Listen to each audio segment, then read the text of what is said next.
গেল 2 দিনে আড়তদার আর ট্যানারি মালিকরা সব মিলিয়ে রাজধানীতে প্রায় 5 লাখ পিসের মতো পশুর চামড়া সংগ্রহ করেছেন।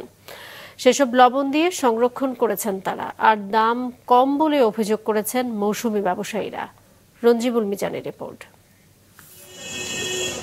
মৌসুমি ব্যবসায়ী গোলাপ খান 3 যুগেরও বেশি সময় ধরে কোরবানির ঈদে পাড়া মহল্লা থেকে পশুর চামড়া সংগ্রহ করেন তিনি। এবারও প্রায় $1,02,000 খরচ করে 270টি গরুর চামড়া কিনেছেন গোলাপ। দাম না পাওয়ায় এখন নিজেই লবণ দিয়ে সেগুলো সংরক্ষণ করছেন তিনি। আমরা এখানে বিক্রি করি, এখান থেকে অন্য বছর অনেক বহু বছর ধরে আমরা বিক্রি করি আর এখান থেকে নিয়ে যাই। এবার পার্টি আসে না। গোলাপের মতো মৌসুমি ব্যবসায়ীরা এবারের ঈদে পাড়া মহল্লায় গিয়ে 4 থেকে 750 টাকায় গরুর চামড়া কিনেছেন। তবে বিক্রি করতে গিয়ে দাম পাচ্ছেন না তারা। আমরা যে দাম ধরেন আপনার জিনিসটা কিনছি ওই দামে কিন্তু ভাই আমরা মালের দামটা পাই না। রাজধানীর পোস্তায় ঈদের দ্বিতীয় দিনেও পশুর চামড়া আসতে দেখা গেছে। আড়তদাররা বলছেন এবার গড়ে 8 থেকে 850 টাকায় প্রতি পিস চামড়া কিনেছেন তারা।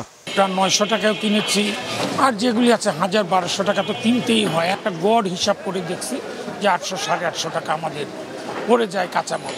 দেশে কোরবানির পশুর চামড়ার দর পাওয়া না গেলে এবার ওয়েটগুলোর পাশাপাশি কাঁচা চামড়াও রপ্তানি করা হবে, এমন অনুমতি দিয়েছে সরকার গেল মাসেই। যদিও দেশের চাহিদা মিটিয়ে কাঁচা চামড়া রপ্তানিতে মত অর্থনীতিবিদদের।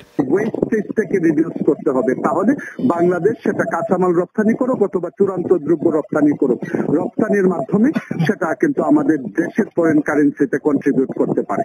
ব্যবসায়ীদের হিসেবে এবার ঢাকায় 8 থেকে 10 লাখ পশু কোরবানি হয়েছে, যার মধ্যে 70% চামড়া সংগ্রহ করেছেন তারা। রঞ্জিবুল মিজান, মাছরাঙা সংবাদ, ঢাকা।